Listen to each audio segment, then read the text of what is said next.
So a while back, my friend Huntress Gold Live tried to beat hardcore Minecraft for her first time ever. Oh shoot, oh shoot, oh shoot, oh no, ah! Oh, that was a bad idea, that was a bad idea. And I'm gonna die. It did not go well for her.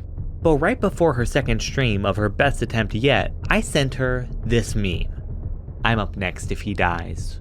And with knowing what was at stake, my friend finally managed to defy the odds and actually beat, you've already seen the title, you know what happened.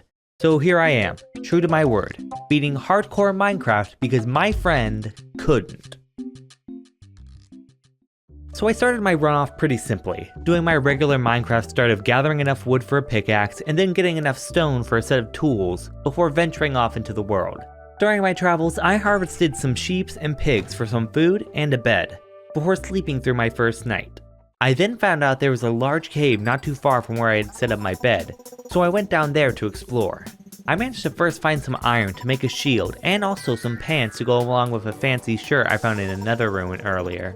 I almost immediately found some diamonds right before the rays of the sun itself shined through the cave. Not through the ceiling, no, the actual cave itself just emitted sunlight, as one does. But anyway, after that, I made an iron pickaxe to grab those diamonds, and decided to venture deeper into the cave, where I had to fight off multiple different monsters in combat. After defeating them, I got a bit of iron to finish off my armor, as well as to make a bucket to make a portal and... oh wait, it looks like my shader got rid of the portal. Let me just change that real quick. Jesus Christ, my eyes! The sun itself isn't this bright. What's going on with that lava? And why is it making fairy dust on the side of my screen? Do you like my being a surprised person impression? No? Okay. Okay, after finding a different shader that doesn't blind me, I decided not to go into the nether yet. My reason being is that the nether is definitely my weakest area in Minecraft, with blazes, wither skeletons, and worst of all, the constant risk of falling in lava, which is pretty much instant death. I decided I will gather some resources and make some enchanted diamond armor before I decide to explore the nether. Also, my portal led straight to this horrible spawn, and the only thing I think would be worse than this is when they used to let you spawn above the lava lakes. So after leaving the nether, I found a huge part of the cave with loads of diamonds that left me with a full set of diamond armor, and even enough for a spare set on top of that. I then decided to return to the surface to get some food and to find somewhere to settle down and start my operations. As many of you know, the main difficulty of making an enchantment table isn't crafting the table itself, but rather getting the bookshelves you need to use it at max efficiency. If this was a regular survival world, I'd just steal from the Stronghold library, but I'm not risking that in hardcore, so we'll need to get them the old-fashioned way, which means setting up a sugar farm and a cow farm just for some books. So I decided to set up shop with the first cows I found inside of a plains biome, and I put them all in a pen to breed. I also set up a wheat farm to bred them with, but I soon realized I actually set up right next to a village. Well, sort of. They had no houses and only 2 villagers tending a farm, which was constantly being set ablaze by the lava right under it. I ignored that and decided to put the villagers in a sealed up hole since there were no houses to protect themselves in. I didn't plan on using them, but I wasn't gonna let a valuable resource like that just die. After that, I went searching for some sugarcane and built a canal to start farming my collected sugarcane. Now we officially have everything we need to start farming for bookshelves. We just need to wait a bit to expand our production exponentially. So at this time, I decided to spruce up our living space, starting off with giving our cows some water to drink from. Or I guess just swim around in from time to time. Next, I gathered a ton of wood to start working on a huge storage shed to store all my items in. This took around 1 hour just to complete the building portion of my shed, and at this point my cow pen was filled to the brim, and the sugarcane also had been expanded to 3 times its previous production. It was at this point I remembered another crucial thing enchantment tables need: a giant amount of XP. So I now spend my days mining wood to expand the chest of my storage shed, and my nights fighting mobs to grow my XP more and more. So I finally crafted those bookshelves 4 hours into my playthrough, and using some obsidian from the lava pit from earlier, I had my enchantment table too. I decided to clock off for the night since I had worked the next day, but when I got back, I went straight to the enchantment table and finally enchanted my oh wait, I need lapis. So I went caving again in a nearby cavern and managed to get enough lapis to enchant some of my gear. I first got a really bad roll on my chestplate, only getting thorns too, but this was actually a blessing in disguise because it led me to getting Fortune 3 on my diamond pickaxe. After that, I was really low on levels, Really wish I spent the first 3 hours of the game hunting more mobs. So I went back to the cave to fight mobs and get a ton of diamonds with my new pickaxe. I didn't really need to do this. I mean, I could technically just hunt down mobs at night or use a mob spawner I had found earlier, but the idea of having too many diamonds to know what to do with was just too enticing to pass up. And can you really blame me for being so greedy? And that's how I lost my first run. I became careless and thought my diamond armor would make me invincible in the overworld, so I didn't think of proceeding with caution and blocking up the holes to the lower area of the cave. Thankfully, I learned my lesson with the next world, and managed to... Wait, what? Why am I already dead?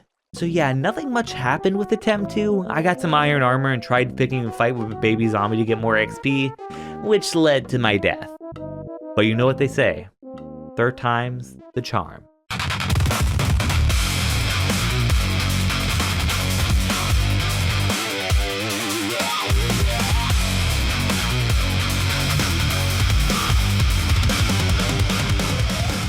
This next world wasn't much different from the first. I found a big cave early on and got enough diamonds for armor and some extra diamonds as well. I then settled in a plains biome and began farming once again, but now added egg and pumpkin farms as well to the mix. This was to be able to craft some pumpkin pie with the excess sugarcane, which is actually sort of pointless since the steak from the cows I was already farming was such a better food item already. This time, instead of making a shed for storage, I made a home. Well, if you consider a single room house with a dining table and a couch to be a home, then I made a home. I was also much more efficient this run and fought mobs from the very start, and managed to get an enchantment table in half the time of the first run. Was this because I learned my lesson from the last 2 runs and learned to be less greedy about the caves?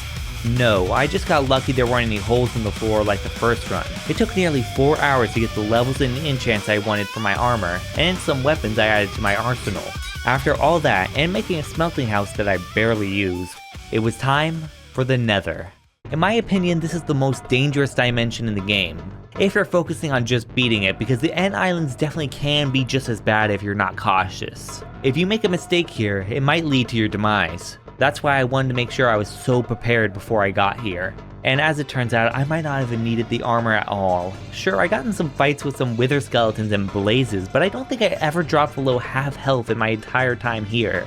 If anything, it was more of a slog than a threat to the run. You see, while I was lucky enough to have a portal right next to the fortress, I couldn't find any warped forests nearby, so I had to resort to bartering. Thankfully, at least, a Fortune 2 pickaxe I had made earlier was extremely useful for getting gold, which, fun fact, I picked up over 2,000 golden nuggets in my time there. Nearly an hour spent just bartering, but after all was said and done, I had 16 eyes of Ender.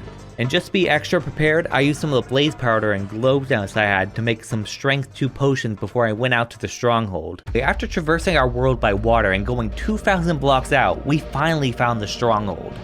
At this point, there was no going back. Once we enter that end portal, we either beat the game or start over from scratch. Knowing that, I decided to enter the portal.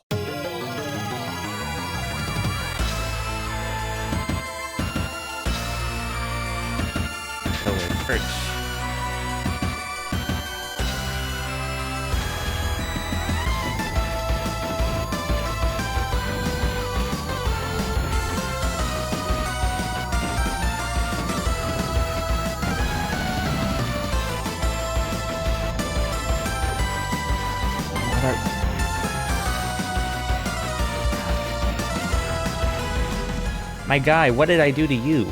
Minecraft, but I'm dealing with my #1 hater.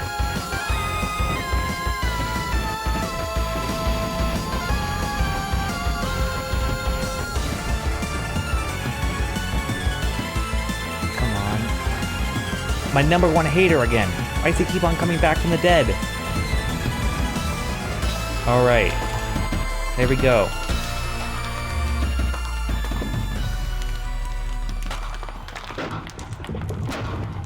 Where's that Enderman? He's gonna come back for me.